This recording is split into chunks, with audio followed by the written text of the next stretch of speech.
Welcome, my beautiful brothers and sisters, fellow radiators of love, to Astro Fenixx, flying into the moment yet again, and radiating love as always, and welcome to this video where we're going to be talking about the full moon in Virgo that happened apexed earlier today, but we are very much so in these full moon energies, and I'm doing this video just as a recording of my voice.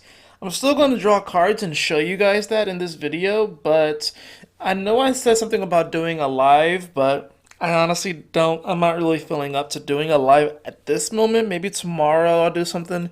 Well, actually, I am doing a live tomorrow, but I'll tell you guys more about that at the end. But yeah, I just wanted to do this instead like this just because that's just where my energy was. I didn't really feel like being on camera. I just wanted to record my voice, and it's a little bit easier that way. And most of my videos I do live as it is, and the reason for that is because the video editing software that I use, it takes a long time to convert the files into an MP4. So it really deters me from making videos, because otherwise I probably would put out more content that wasn't just live, because I even think that the algorithm, as far as people finding your videos and stuff like that, I think it's different between live videos and regular uploaded videos. I think regular uploaded videos actually gain more attention, but I'm not entirely sure about that. But anyways, we're just going to do this as a recording, so I hope that you all enjoyed it. Again, to listen to the soothing sounds of my voice. Anyways, so what does a full moon in Virgo entail? Well, think about it. That happens when the sun is in Pisces and the moon is in Virgo, and they oppose each other at 180 degrees. And the full moon in Virgo is the last full moon of the astrological new year, because by the time that the moon comes back around and meets the sun will have transitioned into Aries, and that is, of course, what we call the spring equinox. That's the beginning of the astrological new year, and many cultures before acknowledged it as the true new year, because that is when spring happens. That is when life begins, seemingly, at least in nature. Things begin to spring forth, blossom. So why do we get this interesting full moon of Virgo? Why is this sort of energy here? Well, you think about the Virgo energy, you do think of this sort of cleanup kind of energy. You think of this meticulous kind of energy, wanting all the details to be ironed out and straightened and correct, but it's mutable earth. So it's about the changeability of, our day-to-day reality. It's about our routine. It can be about our job, our service to other people. It rules a lot of different things. And it's funny too, because it's supposed to be a mutable energy, but a lot of times people find themselves doing kind of the same thing over and over and over and over again. And it's kind of a weird thing, because I think in an ideal world, I don't think we'd really be doing the same thing every single day. Because since Virgo does in many ways rule the day-to-day and it's mutable, it means that every day is supposed to kind of bring something new. At least that's the way I see it. With mutability, the ability to adapt and change to one's own practicality and practical sense of things. That's Virgo, being able to, adapt in a practical sense to things around us. So I like to think of this full moon as the full moon of the big spring cleaning. Whenever you hear, spring cleaning, you hear these words a lot around this time. That's where this energy comes from. It comes from the full moon in Virgo, because this is meant to be the last major release of any type of emotional baggage, even mental baggage, spiritual baggage, esoteric baggage. This is the final release before we're heading into the astrological new year. So by the time that the new moon in Aries comes, we all have established a new sense of self, a new sense of character, and we can take new action. But we can't take the new action until we adjust our day-to-day lives. We shift things around, we adapt, we mold, we mutate, we alchemize, we transform. And that's really what this full moon is all about. It's probably one of the most transformative and powerful full moons of the cycle. Just considering the fact that all, like, especially considering right now with all these energies, the moon, of course, was trining over to Venus and Uranus prior to coming into its fullness and its apex. But then, of course, you have the trine over to the south node. You have the trine over to Mars, Jupiter, Saturn, Pluto. I want to say Pallas Athena is also in Capricorn. There's a lot of beautiful energy here that's wanting to come through and is wanting to bless us. But we have to, since it's coming in this earthy way, in this practical sense, it's not coming in necessarily, it's not necessarily coming through just seeing synchronicities. It's not just coming through seeing 1111. It's coming through the physical. It could come through money. It can come through money or finances. It can come through gifts. It could come through simply having better health and maintaining your health in a better way. Eating right, going to the gym, things like this. And what's interesting about this energy is that whenever you get trining energies in Earth, since it's somewhat the slowest moving energy, seldom do we appreciate the gifts that come from these trines, because trines do bring gifts. Fire is pretty much immediate. Air is pretty much immediate. Water is a little bit slower than those two. I would say water usually presents itself first to those who are aware of the water trining energy and those that can tap into it subconsciously and become aware of it. But it's usually a little bit slower than the other ones. Fire trines are immediate. You feel them immediately. You see the gifts immediately. Air, you typically see them immediately. Like it comes really fast. Water's kind of next, and then Earth is last. Earth is a little bit slower as far as these gifts. So that's why during this time, as the moon was transiting throughout Virgo, making all these trines, you have been showered with gifts, and you probably didn't even realize it. But it takes this is why it's important to slow down and meditate. This is why it's important to slow down and give thanks and give gratitude for the things that you do have in your life, because you have so many things to be grateful for. We all do, especially if you are listening to this broadcast. You most certainly have so much to be grateful for. And we really live in quite amazing times. I know things are crazy and everyone's freaking out because of weather, diseases, poverty, all this sort of stuff. And I think we definitely want to clean up the world a bit, clean up our act a bit. But, we have to do this step by step. And we also have to realize that no one's going to do the hard work for us. That is a tough pill to swallow for some people. No one's going to do the hard work for us. No one is going to save you. I mean, I know that sounds crazy, especially we hear on all these religions how people are going to be saved and stuff like that. We do have guides. I do believe that we do have guides and angels that do protect us. But they're also not going to do the work for us. And they're not supposed to save us. Because them saying that they will save us actually robs us of our own power. It makes us dependent on them. And that's not the relationship that we want to have, because that becomes a very codependent kind of relationship. Actually, if anything, it becomes more parasitic. What you want is an interdependent relationship, right? Because to be truly independent in this world is pretty much impossible. Like, we need each other. We do need each other. And Virgo is about service, right? So we serve each other, in different ways. Virgo is about service, and particularly on the personal level. Aquarius is about service to people, like on the mass scale. So that's where these energies kind of different. So think about your life and think about how you service other people. Think about how you service yourself. Think about how you service your parents or your children. Think about how you service those who you work with. Think about how you service those who you just see at the gas station when you're filling up. You might not really think about it. I'm not saying to go out and just strike up a conversation, but maybe smile at them if they happen to look at your way. I know that seems kind of weird now, especially in some parts of the world. You can't even smile at people anymore because they're going to think that you're weird, right? But that's really what this energy is about.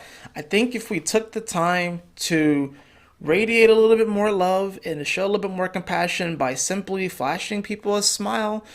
Even if we don't know them, the world would be a better place. So this is, like I said, it's about, this recognizing all of the gifts that we have, all of the support that we have. I can say this, like yesterday, it was a great day, honestly. Actually, I had a really good weekend. I really did. Admittedly, there were a couple things that I wasn't. It's not like I didn't want to go to these events, but I wasn't exactly 100% psyched up. Like I wasn't 100% like super excited to go to these events, and everything turned out amazing. Like everything turned out like I was like, oh, this went a lot better than I thought it would. That happened a couple of times, and it just made me realize what's truly important. And even today, I even had a moment when, we went out for hibachi, which was delicious. Um, but I noticed on the way there that my energy was a little bit more reserved and kind of taken aback. I was kind of being a little bit more of a, kind of like hermiting up, since at least in that moment. And then I told myself, I was like, and I think the reason why is because I wanted to make this video earlier. So I was upset at myself for not having made this video earlier because I had set a plan for myself earlier in the day in an itinerary and I didn't quite go with that itinerary. So I was a little upset with myself. And I told myself, look, your subscribers will be there. You'll make the video. It's okay if it's a little bit after the apex of the full moon. You got what you needed to get done today. Just let go, relax, enjoy the moment, and you'll get around to it. That's mutable earth. We have to have the ability to adapt to our situation. We have to have the ability to adapt to, in many ways, what we're manifesting. I think a lot of times, and here's the thing, Virgo is a very critical energy.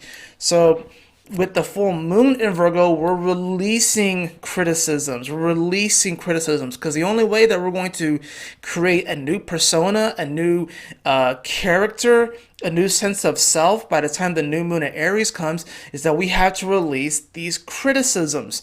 We have to let ourselves off the damn hook. We have to let ourselves and absolve ourselves of our own quote unquote sins.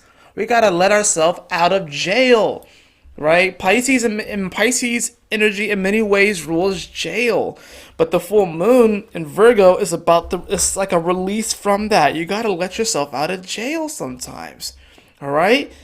Some of you guys may feel like you're in hell right now. You got to let yourself out of hell and don't fall for the hype that once you go to hell you can't get out, cuz that's bullshit. Okay.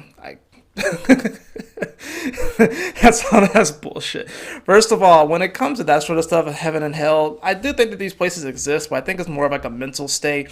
And plus, you can actually choose to vibrate on that level or not. You can choose to do it for however long you want, and you don't have to stay in these places for eternity. That's just my personal belief. Okay? But some of you guys have kind of locked yourself up into a bit of a prison or a hell, and you have to let yourself go. You have to learn to forgive yourself and not be so damn critical. And I get it. I understand. Trust me. I am a Virgo midhaven. Okay? I have Jupiter at Virgo. I get very critical on myself when I want to have fun. Like when I want to have fun, I can get very critical of myself. And I'm like, well, you could be doing this. You could be doing that. You can be, crushing it, right? Crushing the competition, whatever. I don't really talk to myself that way. Actually, I kind of make fun of that lingo more than anything. But this is going to be, like I said, a full moon for letting ourselves out of jail, letting ourselves off the hook, doing some spring cleaning up some areas of our life. Not You don't have to do everything right now, but take one step in front of the other.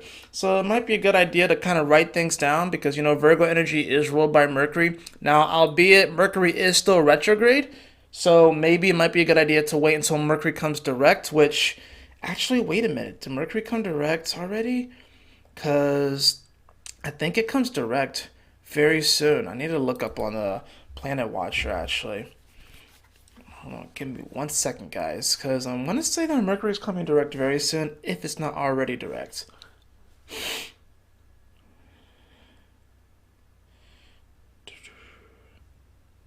Yeah, Mercury actually did go direct today, so that's even... Oh, okay, I see. So Mercury actually will technically come direct later on this evening at 28 degrees.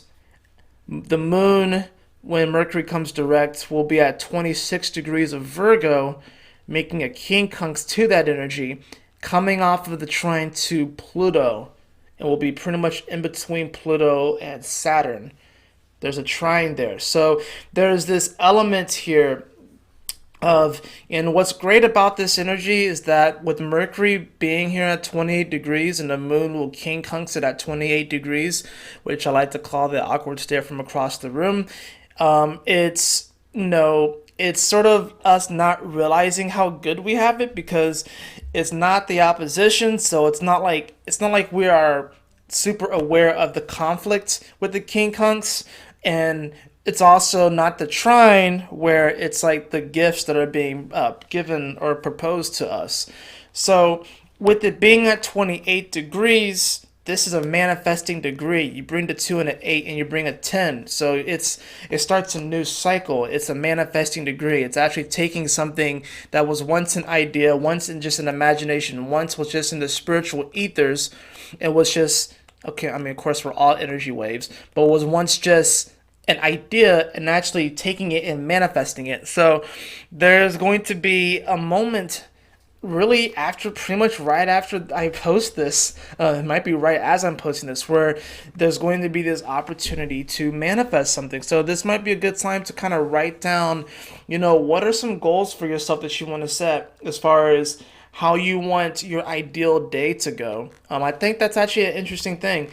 Maybe you should write, I would say, take some time and write down what would be like the best day ever. And I'm going to do this, and I'm actually going to share this with you all tomorrow. What would you consider to be the best day ever? And I'm like, write it down, see how that goes. Now, and I want you to get as descriptive and as fantastic and as wild out there as possible. I mean, do not hold back. I'm definitely not going to hold back. What would be the best day ever? All right. I want some good stuff. All right.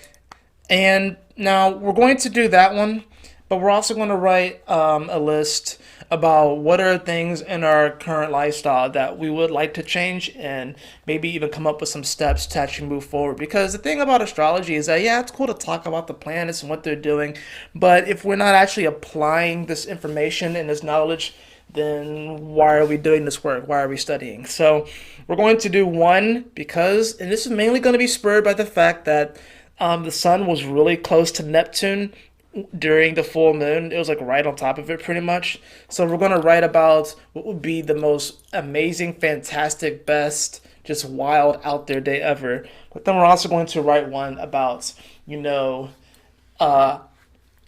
how we would like to change our lives right now.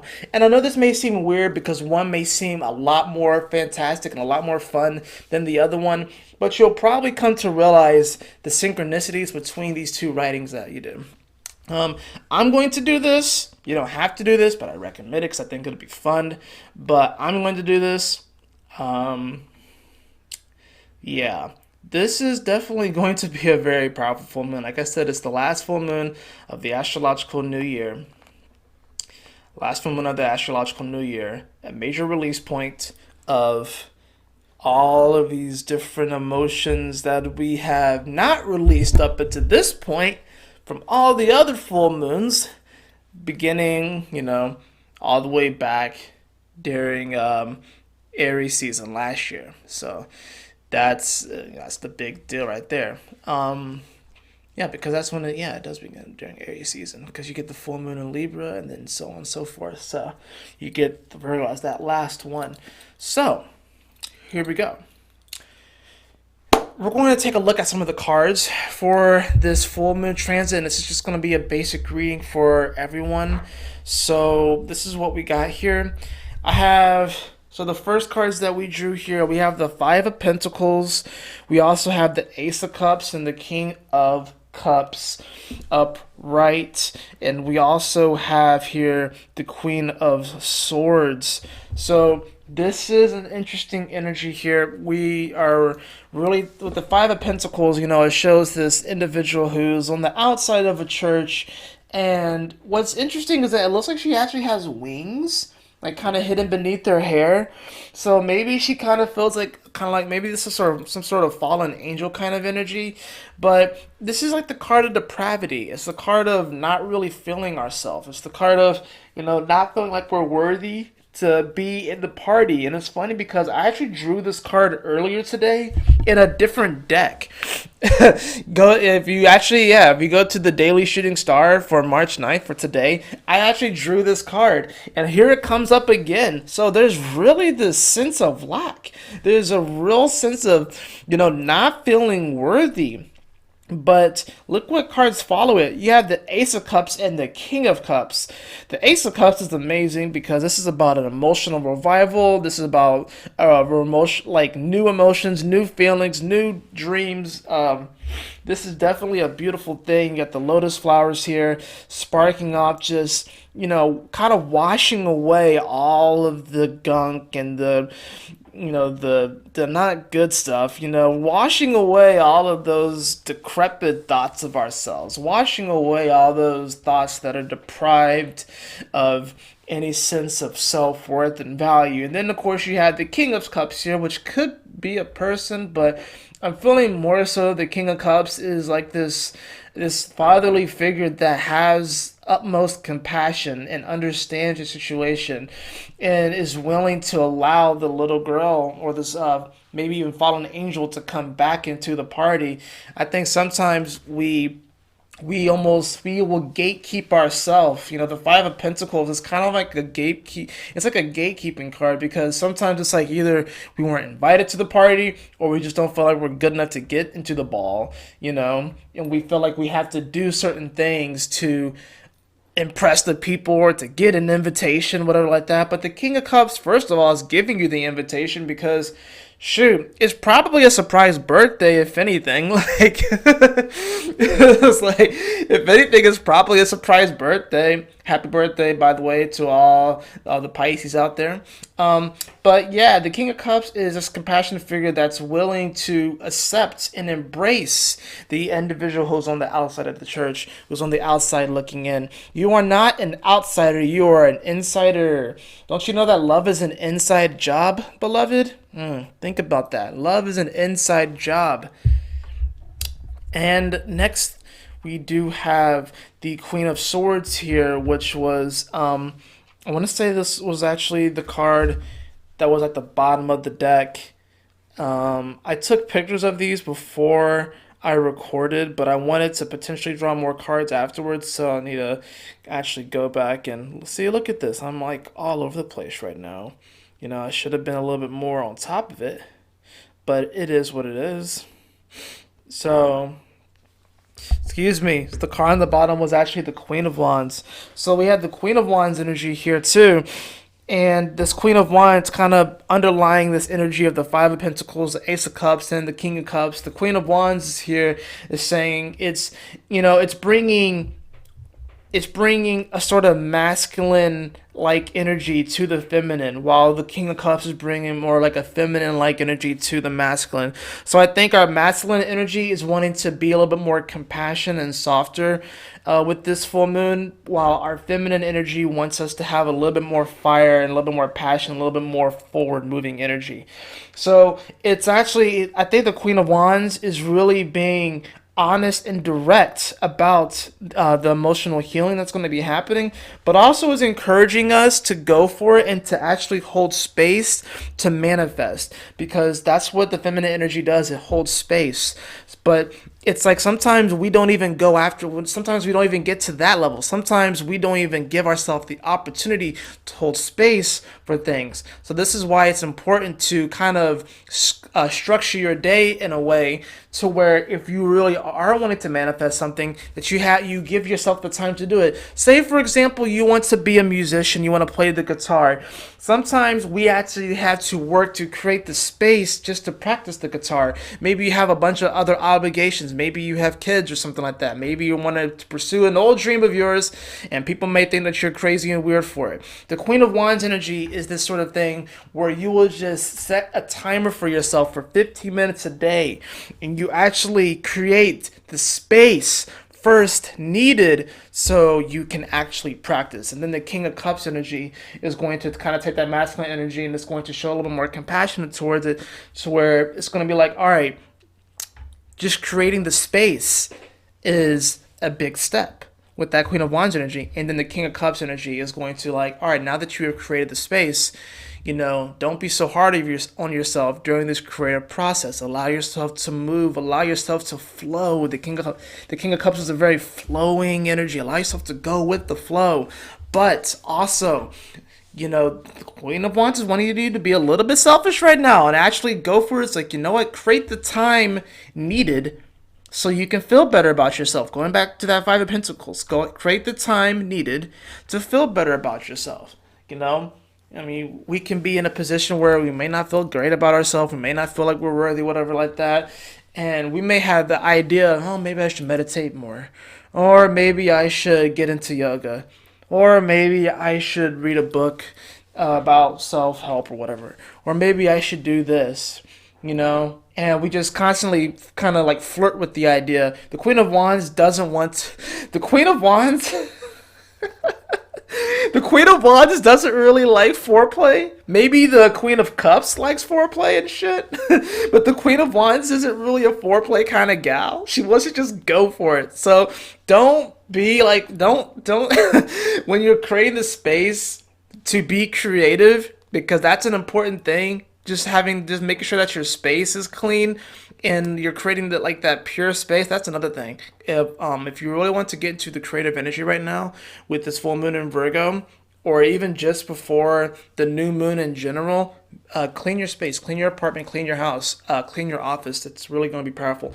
But the Queen of Wands doesn't want to necessarily just foreplay around. She wants to go at it. So, don't foreplay and actually commit to putting aside some time to engage towards your passions. Okay? Next, of course, we have Next card that we have was the Queen of Swords. Now, the Queen of Swords is an interesting card here, too. We're bringing about a little bit more feminine energy, but since it's the suits of air, it's also more on the masculine side. So not only are we creating the space to be creative, we're actually speaking it into existence with the Queen of Swords. This is a very powerful thing. So what I'm hearing in my head is being impeccable with our word, which is one of the 4 agreements. If you don't know what the 4 agreements are, it's a wonderful book that was written by, what's his name?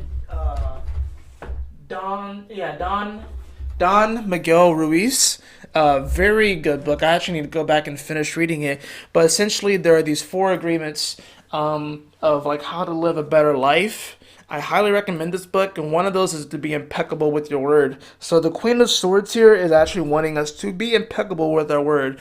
And the Queen of Swords definitely is very much so this Aquarius-like energy. And of course, guess what? That's where Mercury is. So that's why I said it's kind of important while Mercury is direct now in Aquarius to do some type of writing as far as what our ideal day would look like, but also, what steps we can take to build towards that ideal day. And then, of course, this other card that we have here, we have the King of Swords.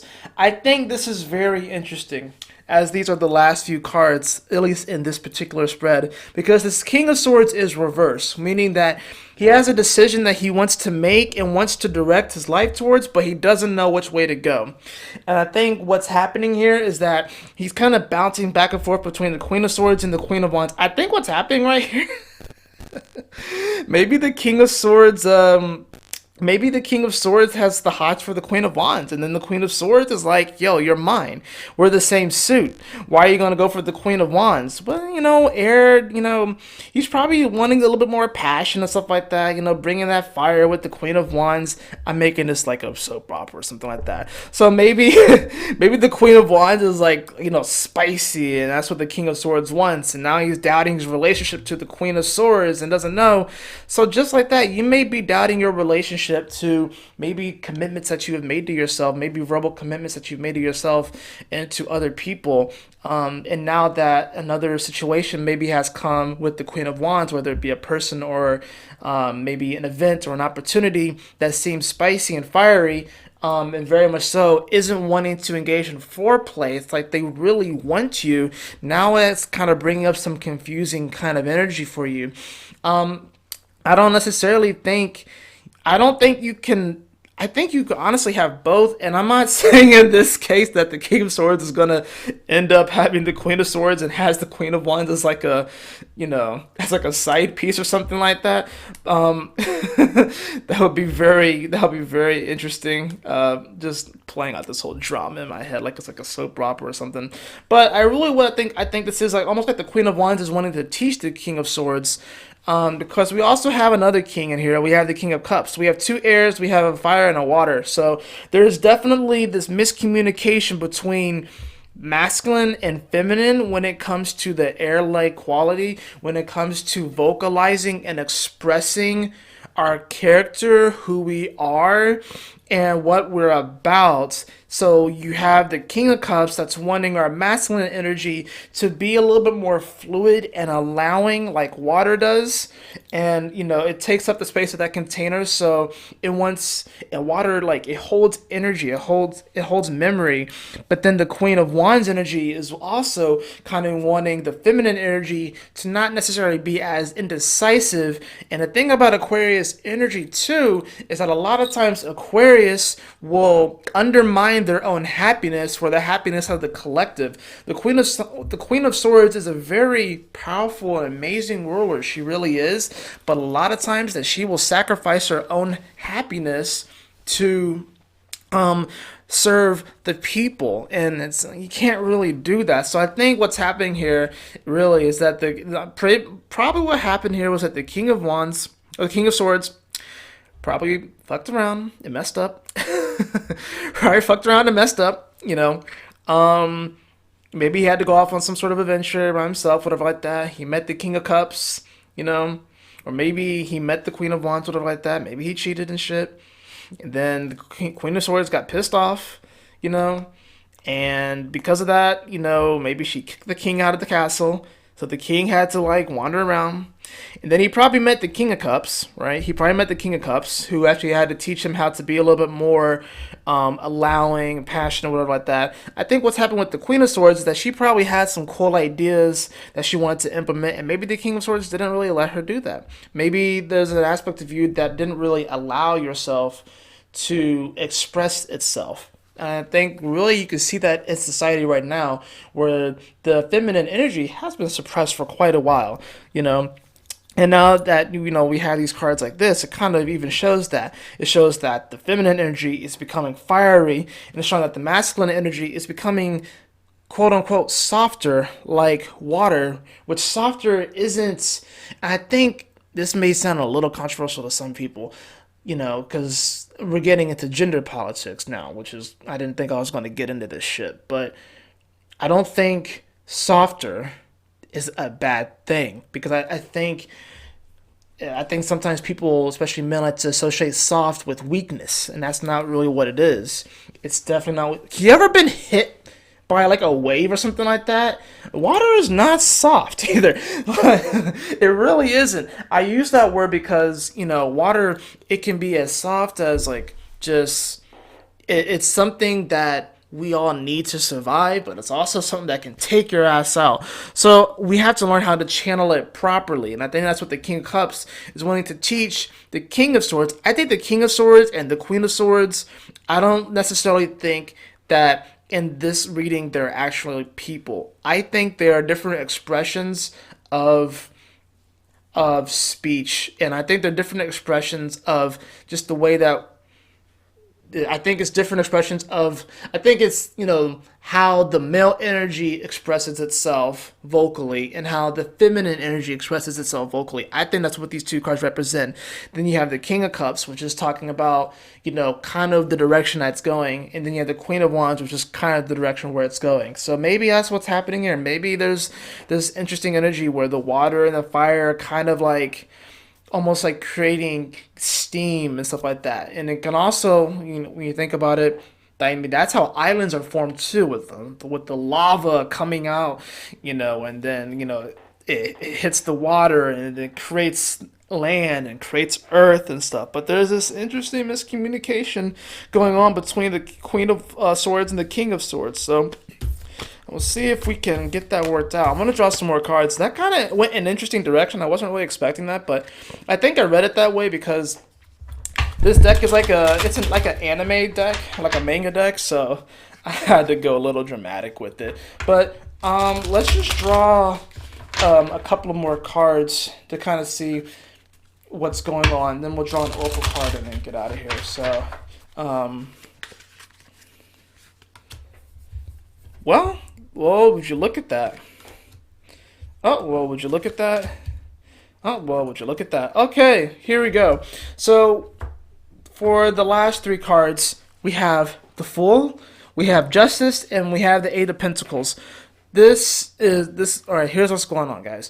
So, the Fool, like when the Fool is reversed, we're typically thinking of someone who is actually foolish, may actually be a little in over their head. Maybe they're going for something and it's obvious that they probably shouldn't go for it. But we also have the Eight of Pentacles that's also reversed. So the Eight of Pentacles is talking about, I like to think of it as the in the lab card. You're hard on your craft, you're working on it, you kind of establish your rhythm and your momentum, and you're just like, you're really flourishing, you're really thriving. You're almost to the Knight of Pentacles. It's like you're getting to that point where you are becoming a lot more stable. Then of course we have the Justice card, which is wanting to seek balance and harmony. So I think what's happening here is that we have to, like I said, love is an inside job.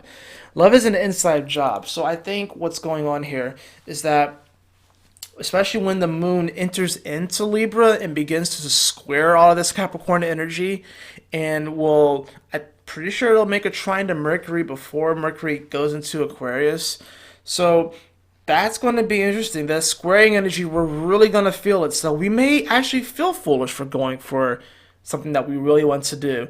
And we may feel like it might not pan out. We may feel like we'll always be stuck on that first step. You know what I mean? We'll always be stuck trying to figure out that first, trying to figure out how to play that first song on the piano or on the guitar. Or we'll always feel like we're just stuck on, that first, whatever it is, right? That energy will be more like, a Two of Pentacles kind of energy, where you're putting one step in front of the other, which I actually drew that card earlier today as well. But we have the Eight of Pentacles here, which is telling me that maybe you haven't been foolish enough. Maybe you haven't been foolish enough. Maybe you haven't been thinking big enough. Maybe you haven't been dreaming big enough. But I think the only way that you're going to really see the potential and begin to experience the potential and manifest these big dreams of yours is by going within. Because look, the Justice card, she's wearing a blindfold, so she can't see the outside world.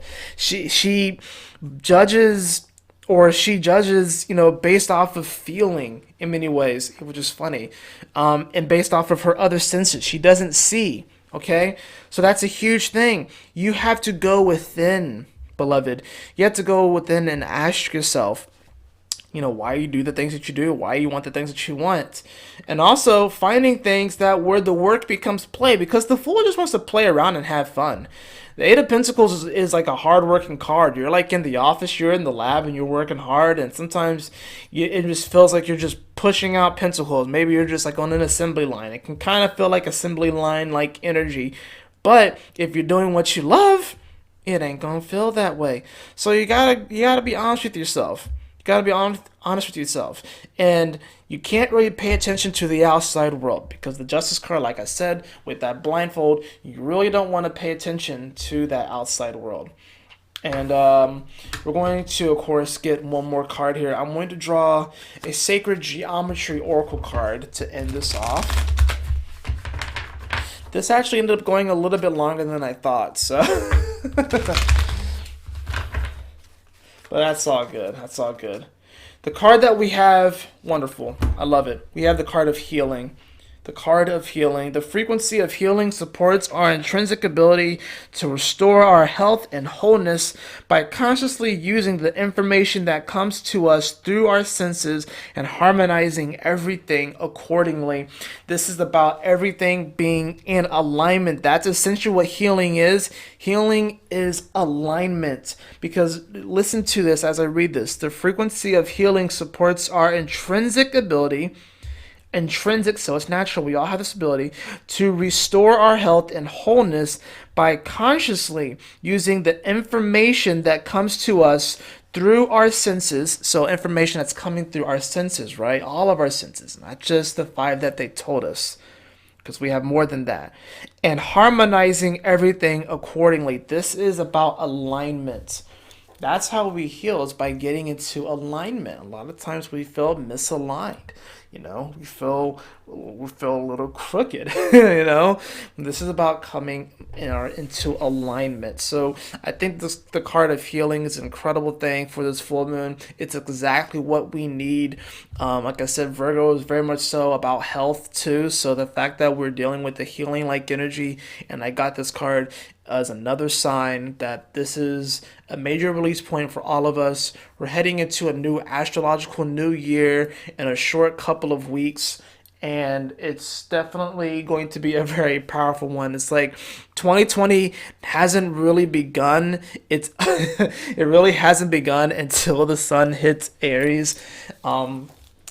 It's going to be interesting, and it's already been an intense year, right? It's already been an intense year, but it's actually about to probably get even more intense. But at the same time, I think what's going to happen is that life is going to kind of almost look a little bit more dramatic, and this has a lot to do with the fact that Neptune is moving higher into Pisces, into the more later degrees of Pisces. This also has to do with the fact that we have energy that's going to be shifting into Aquarius this year. So this year is going to feel a little bit more dramatic than last year.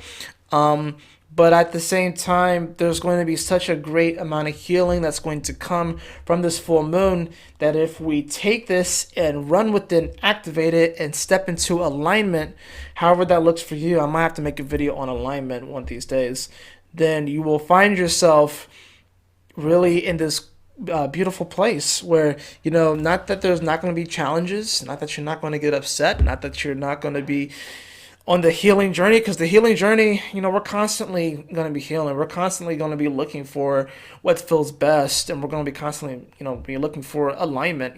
We really are. But I think this is going to be a year to remember. I really do. I think this is going to be a year to remember. I think this is going to be a year that we all will look back on and will point this year out as one of the most important years in human history.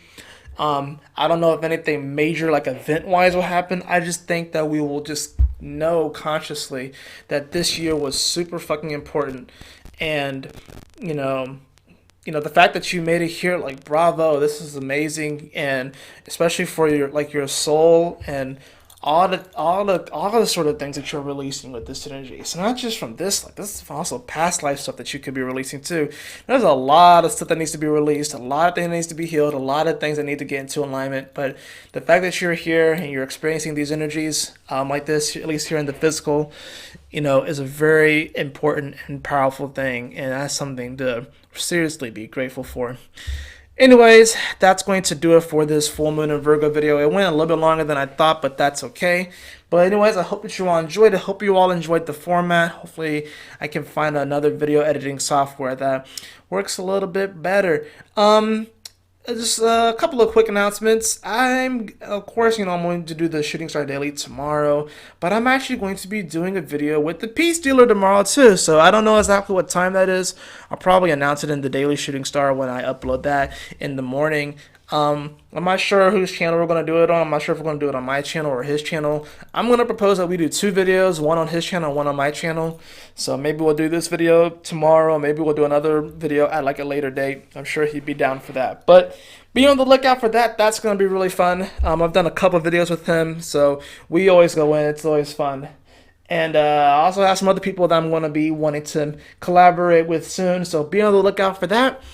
And yeah, happy full moon, guys. Y'all enjoy it.